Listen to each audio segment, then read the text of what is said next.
निकाल लो। माइनस देखो 0 से कॉमन गया तो 0 को 0 ही, 2 से माइनस को कॉमन निकालेंगे तो क्या हो गया -2, -2 से माइनस को कॉमन निकालेंगे तो 2 बन गया, और 0 से निकालेंगे तो 0 का 0। देखिए इस माइनस को मैं हटा दूं तो ये अपना पहले वाला ही अवयव है, इसका मतलब क्या हो गया -a, यानी कि जब a का हमने ट्रांसपोज किया तो हमें क्या प्राप्त हो गया, माइनस कॉमन निकालने पर वही अवयव, यानी कि वही अवयव तो प्राप्त हुआ है लेकिन माइनस कॉमन निकालने के बाद।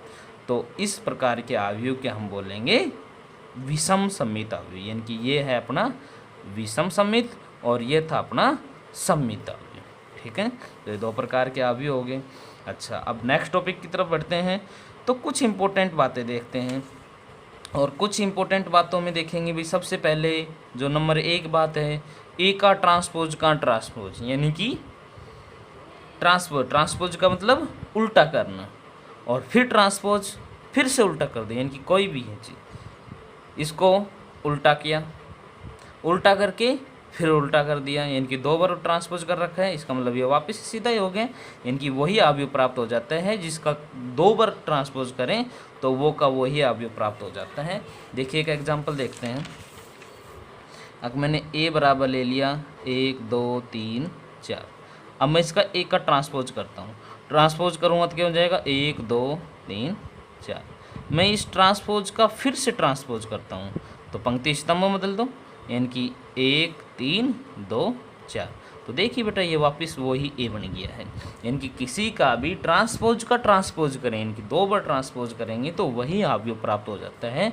इसे हम बोलते हैं a का ट्रांसपोज करें तो वही अवयव प्राप्त हो जाता है। अच्छा, सेकंड बात है कि a का ट्रांसपोज, k को बाहर निकाल दीजिए, a का ट्रांसपोज कर दीजिए, यानी कि इस बात को समझिए। यहाँ k क्या है बेटा, एक अदिश राशि है। अदिश राशि का मतलब है जैसे कि मैंने a ले लिया, कि वही ले लेते हैं हम 1 2 3 4। अब k इंटू ए, और k मैंने ले लिया कोई अदिश संख्या, जैसे कि ले ली 5। अब इसे लिखेंगे k a, और इसका निकालेंगे ट्रांसपोज। तो भाई ये k का मान कितना है 5, और a का मान है 1 2 3 4, ये k और a। अब इस पूरे का हमें निकालना है ट्रांसपोज। तो आप ऐसा कीजिए, इस प्रकार के वर्ड्स का ट्रांसपोज निकालना हो तो इसको भूल जाओ आप, k को आप ऐसे कैसे रहने दीजिए, केवल जो अंदर की तरफ आ है उसका ट्रांसपोज कर दीजिए। k का मान कितना था अपना 5, इसको ऐसे कैसे रहने दो, इसको ट्रांसपोज कर दो केवल, यानी कि 1 2 3 4। इस प्रकार से हम किसी का भी ट्रांसपोज निकाल सकते हैं। ठीक है, यानी कि k इंटू ए का ट्रांसपोज क्या होता है, k को अलग कर दीजिए, केवल a का ट्रांसपोज कर दीजिए। अच्छा, ये बातें और ध्यान रखना। आखिर a प्लस b का ट्रांसपोज क्या हो गया, यानी कि a कोई, जैसे कि मैंने a बराबर ले लिया 1 2 3 4, b बराबर भी कोई अवयव ले लेता हूँ 3 4 1 2। अगर इन दोनों को जोड़ें, यानी कि a प्लस b, तो a प्लस बी क्या हो जाएगा, a का मान है 1 2 3 4, प्लस b का मान है 3 4 1 2। दोनों को जोड़ेंगे, जोड़ सकते हैं आसानी से। देखो जोड़ते हुए ध्यान रखना है, पहले अवयव को पहले अवयव से, यानी कि 1 प्लस 3 4, 2 प्लस 4 6, 3 प्लस 1 4, 4 प्लस 2 6, इस प्रकार से जुड़ता है। और अब इसका मैं क्या निकाल देता हूँ, यानी कि a प्लस बी का ट्रांसपोज। तो इसका ट्रांसपोज क्या हो जाएगा 4 6 4 6, यानी कि a प्लस बी का ट्रांसपोज ये आ गया 4 4 6 6।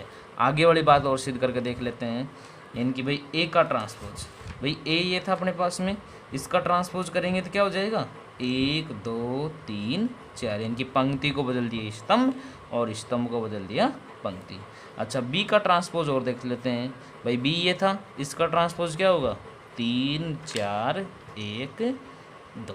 अब इनको जोड़ दो, a का ट्रांसपोज प्लस b का ट्रांसपोज, जोड़िए बेटा 1 प्लस 3 4, 3 प्लस 1 4, 4 2 प्लस 4 6, 4 प्लस 2 6। तो देख लीजिए वो बात प्राप्त हो रही है, यानी कि अपनी बात सिद्ध होती है कि a प्लस बी का ट्रांसपोज निकालो वो किसके बराबर होगा, ए का ट्रांसपोज प्लस बी का ट्रांसपोज, यानी कि किन्हीं भी दो को ऐड करके ट्रांसपोज निकालो, आप अलग अलग का ट्रांसपोज करके ऐड कर लीजिए, वही बात होती है। अच्छा नेक्स्ट होते हैं ए माइनस बी का ट्रांसपोज। सेम इसी प्रकार से आप खुद एक एग्जाम्पल करके देखना। ए बराबर कुछ ले लेना मैट्रिक्स, बी बराबर कुछ अलग मैट्रिक्स ले लेना, उसको घटा के ट्रांसपोज निकालो या अलग अलग का ट्रांसपोज निकाल के घटा दीजिए, बात एक ही होती है। अच्छा एक बात और ध्यान रखनी है कि ए प्लस ए का ट्रांसपोज यह एक सममित अवयव होता है, ध्यान रखना है आपको। ए में यदि ए के ट्रांसपोज को ऐड कर देंगे तो कैसा अवयव प्राप्त होता है, सममित। सममित का मतलब जिसका ट्रांसपोज करेंगे तो वही अवयव प्राप्त होगा।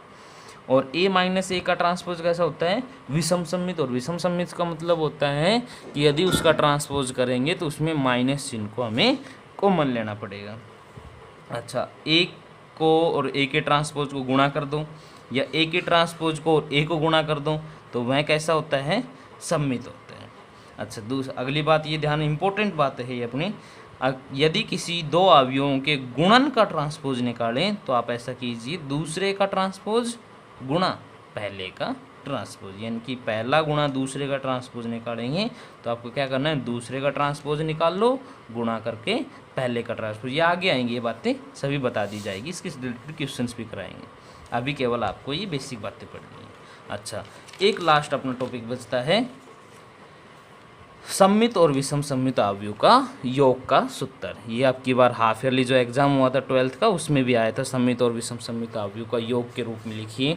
तो आपको ये सूत्र याद कर लेना है। सममित और विषम सममित अवयव का योग क्या होता है, ए बराबर 1/2 ए प्लस ए का ट्रांसपोज, ये क्या होता है, ए प्लस ए का ट्रांसपोज सममित। और ए माइनस ए का ट्रांसपोज, ए माइनस ए का ट्रांसपोज क्या होता है, विषम सममित। यानी कि 1/2 लगा देंगे, एक ए प्लस ए का ट्रांसपोज प्लस ए 1/2 ए माइनस ए का ट्रांसपोज, ये सममित और ये विषम सममित दोनों का योग कर दिया। या फिर इसे ऐसे भी लिख सकते हैं, 1/2 दोनों में से कॉमन निकाल लो, ए प्लस ए का ट्रांसपोज प्लस ए माइनस ए का ट्रांसपोज। इम्पोर्टेंट है, याद कर लेना है इस सूत्र को। ये होता है अपना सममित और ये होता है अपना विषम सममित। ठीक है बेटा, आज के लिए बस इतना ही रहेगा। कल हम इससे रिलेटेड क्वेश्चंस के वीडियो डालेंगे और उसे आपको आसानी से तैयारी करनी है। और इससे रिलेटेड जो भी आपकी कोई क्वेश्चंस, कोई दिक्कत आती है, प्रॉब्लम आती है, तो जो मैंने व्हाट्सएप ग्रुप बना रखा है उसमें आप निसंकोच कोई भी क्वेश्चंस, कोई भी टॉपिक आप आसानी से पूछ सकते हैं, आपकी पूरी हेल्प की जाएगी।